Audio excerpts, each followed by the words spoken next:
Salut à tous, c'est Julien. Aujourd'hui on se retrouve dans une nouvelle vidéo et on va tester cet iPhone 12 Pro.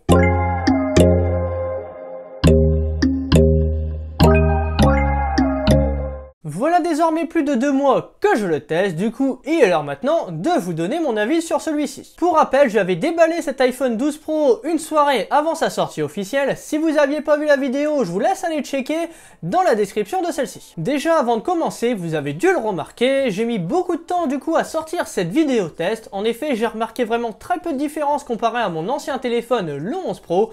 Donc le 12 Pro, lui, va surtout avoir des gros changements, ça va être au niveau de la photo, mais également aussi le côté esthétique. Allons, perdons pas de temps et parlons tout de suite du design qui est vraiment magnifique. Avec un gros coup de refresh, nous voilà du coup entre 2010 et 2013 avec un téléphone qui était entre l'iPhone 4 et l'iPhone 5S, voire même le SE, avec du coup des bords qui étaient complètement plats, quelque chose qui était vraiment à angle droit.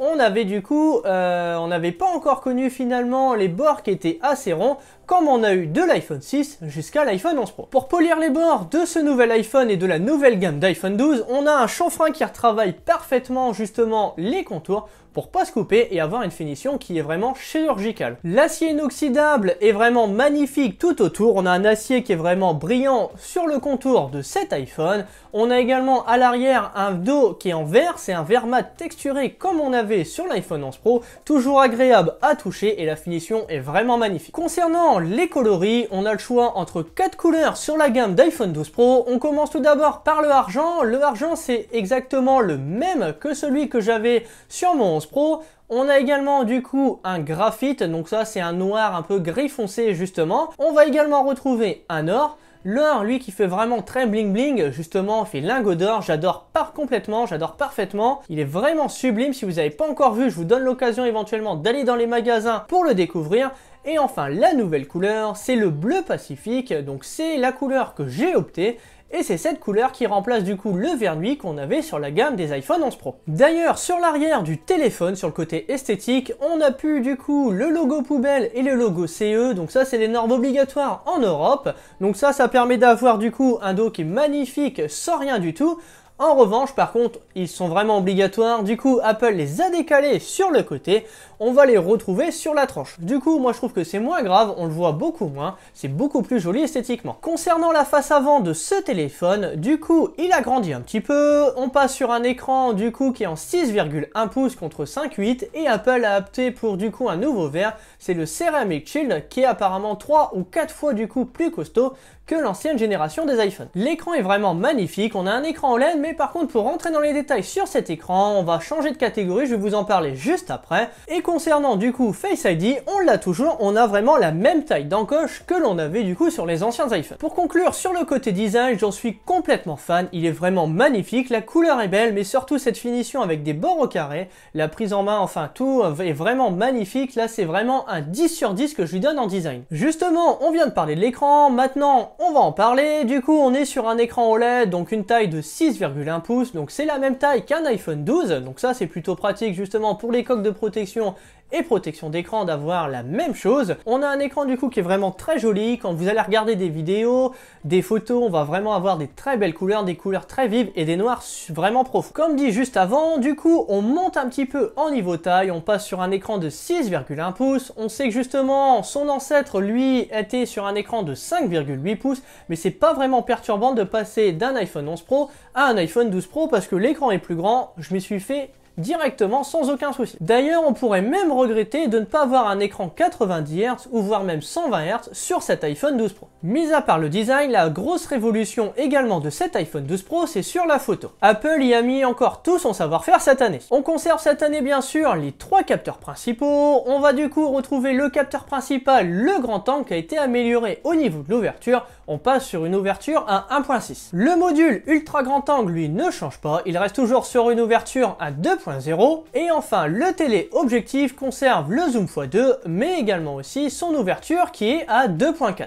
L'autre nouveauté qui arrive du coup sur la gamme de ces iPhone 12 Pro, c'est le capteur LiDAR. Le capteur LiDAR, c'est une nouveauté qu'on a eu du coup sur l'iPad Pro 2020. Celui-ci permet du coup de calculer la profondeur, c'est pratique pour les photos en mode nuit, mais également aussi pour la réalité augmentée. Pour être franc avec vous, les principales nouveautés quand même sur la partie photo concernent sur le mode nuit, et comme vous le savez, ici en France, entre les derniers confinements, les derniers couvre-feux qu'on a eu ces dernières semaines, voire ces derniers mois, j'ai pas pu beaucoup sortir et voir tester du coup ce mode nuit. Du coup, je vais me fier beaucoup aux photos que mes amis ont pu faire, qui ont partagé justement, qui m'ont envoyé. Et pour vous donner mon avis justement sur ce mode nuit, je l'ai quand même testé, hein, rassurez-vous, mais peut-être pas à 200% comme j'aurais voulu le faire. Concernant le capteur grand angle, donc le principal, on remarque que les photos sont toujours aussi belles, avec toujours des couleurs assez vives, beaucoup de netteté du coup sur ce capteur principal. Moi qui suis fan du capteur ultra grand angle, j'adore justement faire des photos très larges, d'avoir des choses justement qu'on n'arrivait pas à voir avec le capteur principal il y a quelques années. Ce capteur ultra grand angle du coup tient vraiment toutes ses promesses sur cet iPhone 12 Pro. Mais comme dit juste avant, j'ai pas pu l'exploiter encore du coup à 200%, justement à cause de ces derniers couvre-feux et confinements, j'ai pas pu vraiment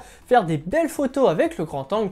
Espérons que 2021 nous réserve quand même un petit peu plus de possibilités pour nous faire plaisir même le soir ou même pour voyager, bouger un petit peu. Le mode nuit est vraiment intéressant, du coup c'est grâce au capteur LiDAR qui permet de calculer la profondeur sur les photos en faible luminosité et d'apporter plus de luminosité à celle-ci. Là j'ai vraiment senti une différence entre mon 11 Pro et mon 12 Pro. Apple a également apporté une nouveauté récemment, du coup c'est l'Apple Pro RAW, donc ça permet de faire des photos en format RAW, donc ça c'est les professionnels de la photo connaissent énormément, ils ont l'habitude de le faire avec leur appareil réflexe, leur appareil même plus professionnel, je sais même pas si sur des hybrides ou des bridges on a du coup le mode RAW, mais enfin maintenant d'avoir un mode qui est vraiment spécifique à des vrais appareils, de le retrouver sur un téléphone c'est vraiment un gros plus et ça va plaire aux amateurs de photos qui aiment retravailler du coup toutes ces photos en post-production. Faites attention si vous faites beaucoup de photos en format RAW, les photos sont vraiment assez lourdes, elles font entre 20 et 35 mégaoctets, donc ça c'est vrai que c'est assez lourd, si vous en faites beaucoup ça peut prendre vraiment énormément de place sur votre téléphone. Les photos enregistrées en RAW sont sous le format DNG. Mais pour faire simple, pour résumer sur la partie photo, cet iPhone 12 Pro est vraiment très bon sur cette partie-là.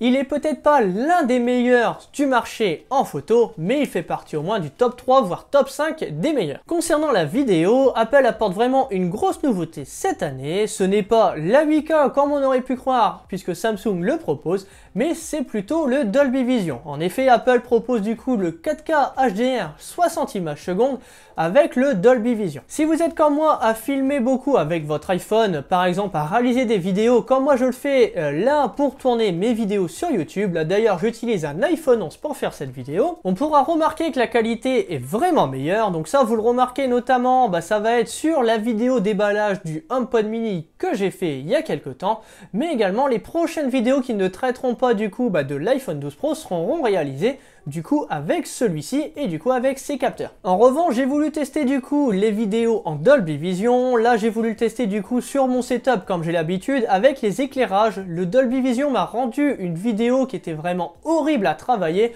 En post-production, l'image était trop lumineuse. Alors, je sais pas justement comment il a fait logiciellement pour retravailler tout ça avec le Dolby Vision, mais d'avoir une lumière ici, une lumière là, un peu de lumière du coup avec les écrans. Je sais pas du coup comment Apple l'a fait, mais c'était trop lumineux, j'ai pas pu sortir la vidéo. Depuis ce temps, je n'utilise plus ce mode de Dolby Vision pour faire mes vidéos en intérieur du coup sur mon setup. Par contre, je pourrais plutôt vous le recommander pour faire des vidéos en extérieur sur des photos de paysage par exemple. Le micro et l'audio ont été améliorés du coup sur cet iPhone 12 Pro, ça peut vraiment être pratique pour ceux qui s'en servent du coup pour faire du vlog sans utiliser un micro externe. Sur la partie audio, le son en Dolby Atmos sur ces iPhone 12 Pro est vraiment très intéressant. Après, si vous voulez pousser l'expérience au maximum, moi je vous conseille plutôt du coup d'utiliser des AirPods Pro qui ont de la réduction de bruit, qui vont vraiment supporter l'audio spatial justement, ou même à la rigueur le nouveau casque Apple, donc le AirPods Max, justement qui pourra du coup vous englober dans une écoute 3D, et là vous allez vraiment ressentir la qualité maximum entre l'écran OLED du téléphone et l'audio 3D spatial justement avec vos écouteurs, vous allez vous régaler pour regarder des films, des séries par exemple sur Apple TV+. En performance, ce nouveau smartphone d'Apple est équipé de la nouvelle puce A14 Bionic et également de 6 Go de RAM. Pour faire simple, selon Apple, c'est la puce la plus puissante du marché, on ressent vraiment que c'est fluide, mais par contre quand vous passez d'un iPhone 11 Pro comme j'ai eu à un iPhone 12 Pro, vous n'allez pas sentir une grosse différence. En revanche, vous allez vraiment sentir une grosse différence si vous passez d'un iPhone 7, 8, 10 par exemple à un iPhone 12 Pro. Là, vous allez vraiment sentir la différence de fluidité grâce justement à la RAM, mais aussi également grâce à cette puce. Après, dans les jeux, j'ai vraiment senti quand même une différence de rapidité, notamment sur les jeux Apple Arcade qui vont se lancer beaucoup plus rapidement. Avec ses 2815 mAh de batterie, cet iPhone 12 Pro tiendra parfaitement la journée, du moins pour mon cas. J'arrive du coup à finir la journée des fois entre 40 et 50% d'autonomie encore sur le téléphone, donc ça c'est vraiment bluffant. Après je vous avoue, je m'en sers pas forcément tout le long de la journée, mais même quand je m'en sers vraiment continuellement toute la journée, j'arrive quand même à avoir de l'autonomie. Et je suis rarement en zone rouge. J'avais du coup partagé il y a quelques temps sur mon compte Twitter les captures d'utilisation du coup de mon iPhone.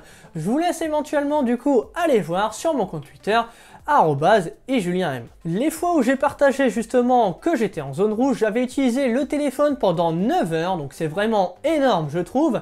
Là j'étais en zone rouge et encore j'avais passé 7 heures du temps de la journée en 4G. Et on sait que la 4G consomme bien plus que le réseau Wi-Fi. Pour information, Apple ne fournit plus du coup l'adaptateur secteur quand vous achetez maintenant un nouvel iPhone, que ce soit bien sûr les iPhone 12 Pro qui ont du coup lancé cette nouvelle mode entre guillemets, mais également si vous achetez maintenant un iPhone, que ce soit un iPhone SE, un iPhone XR, un iPhone 11, un iPhone 12 du coup, il n'y a plus le bloc d'alimentation. La raison pourquoi Apple fait cela, c'est pour réduire du coup l'empreinte carbone. En effet, quand un camion transporte des iPhones, ça permet du coup d'empiler beaucoup plus de boîtes et du coup d'éviter des transports inutiles par exemple. Pensez-vous donc à vous équiper d'un adaptateur secteur si vous souhaitez brancher votre téléphone sur secteur. Donc prenez bien l'adaptateur USB-C parce que le câble qu'Apple fournit c'est un câble Lightning vers USB-C. D'ailleurs c'est même regrettable justement que ce ne soit pas quelque chose de plus universel parce que des prises secteur en USB-A classique, ça, on en a beaucoup plus que désormais les prises en USB-C. Et dernière chose, Apple recommande du coup un chargeur 20 watts pour bénéficier de la charge rapide. Pour conclure cette vidéo, c'est une bonne évolution, mais pas une révolution. Sur la prise en main, je trouve que ce téléphone est super agréable du coup à prendre dans la main. Le fait d'avoir des bords plats, ça permet du coup d'avoir une bonne accroche dans la main.